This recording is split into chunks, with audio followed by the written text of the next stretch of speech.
Personality is the sum or patterns of an individual's characteristics which make them unique. The first approach I'm going to look at is the situational approach. This was by a bloke called Pandora. He said that your personality is built up over time by your environment, and our personality is built upon our social experiences. He says that people watch and learn, while they model and imitate others, and it also comes from reinforcement, some positive and some negative. It says that people react to specific situations. For example, when a player is in a professional football match and he is slightly touched, but he feels that diving will give his team the positive advantage of the game, he will sometimes just jump and roll around on the floor. The other approach is the interactional approach. This is from a bloke called Hollander. He says a combination of built-in traits and environmental factors create the real you. He gives too much of a fast perception, and he basically contradicts himself so much that his theory becomes invalid. He combined both of the theories but didn't leave any room for outside interpretation, and having obvious traits in front of two different people, they can have two different views on a person because of the environment that they are in. The trait theory. This is that personality is inherited by traits that we have. There are two different types of people. There's an introvert and an extrovert, and we all have stable characteristics which can predict our behaviour. Central and secondary traits. You can be very smart. When it comes to showing your intelligence to a big group, you may become anxious or nervous. And people don't know until you are put into certain situations. Like Ronaldo in the World Cup final, missing a penalty. As the best player in the world, he's scored millions in his time and he just couldn't do it. Higher level athletes have a better mental state to be able to deal with top level pressure and will remain calmer in more pressured situations, unlike a non-elite player. An elite athlete will have a lot of confidence, so they will have a lot more self-belief in situations that will need to be on top of their game, whereas a lower level player will not have this mental state and could crumble under the pressure around them.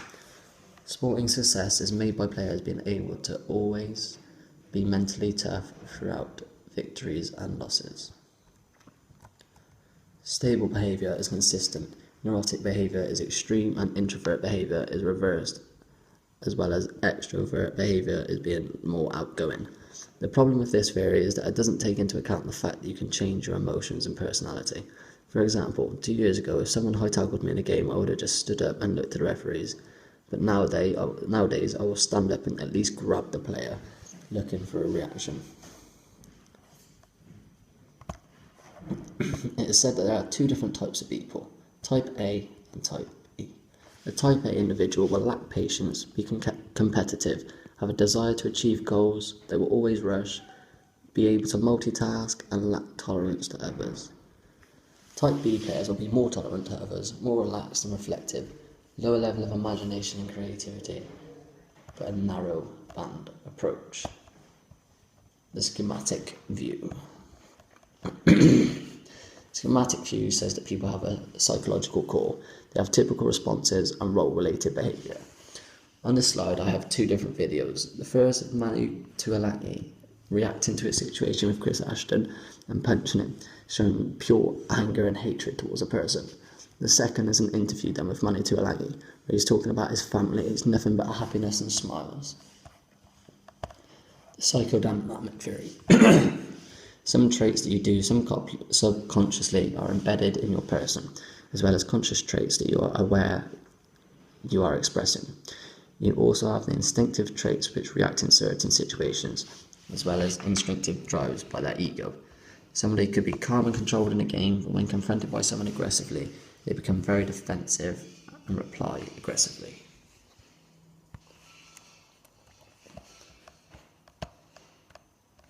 The effects of personality on sports performance. For this, I looked at an athlete versus a non-athlete. Within sports, you'll find two types of personality, type A and type B.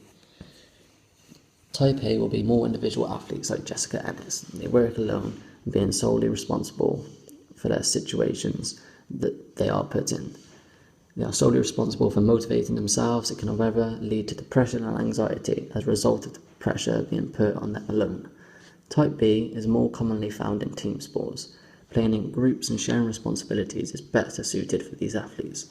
A player like Lionel Messi is an introvert person, fairly quiet, mentally strong, and better suited in teams than other situations where he doesn't have to take on as much responsibility. In comparison to this, a professional athlete may be big-headed and arrogant because of their success.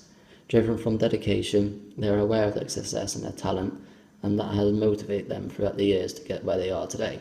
However, a non-league player could have the same dedication, the same commitment, but not be arrogant or big-headed. But they could instead be humble and not brag about the great position that they are in.